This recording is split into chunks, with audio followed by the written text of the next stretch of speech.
TVK தலைவர் விஜய் அவர்களுக்கு ஒரு நியாயம், டிஎம்கேவினுடைய துணை முதல்வர் உதயநிதி ஸ்டாலின் அவர்களுக்கு ஒரு நியாயமா? தளபதி விஜய் அவர்கள் 10ஆம் வகுப்பு 12ஆம் வகுப்பு படிக்கக்கூடிய மாணவ மாணவிகளுக்கு தொகுதி வாரியாக முதல் 3 இடங்களை பிடித்தவர்களுக்கு பரிசுகளை வழங்கினார்.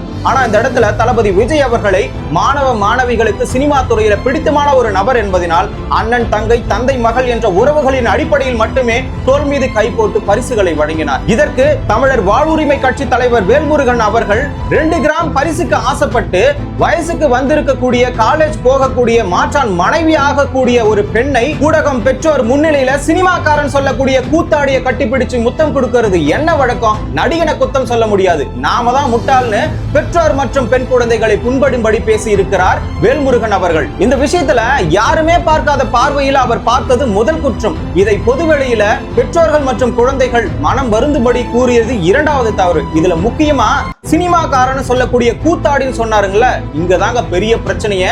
இவருடைய தமிழர் வாழ்வுரிமை கட்சி எந்த கூட்டணியில தெரியுமா இருக்கிறது?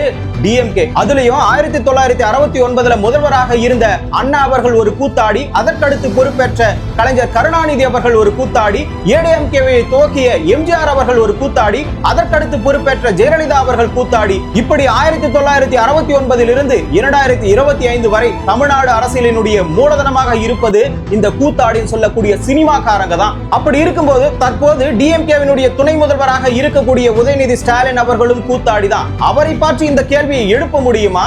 அப்படி இல்லனா எதிர்க்கத்தான் முடியுமா?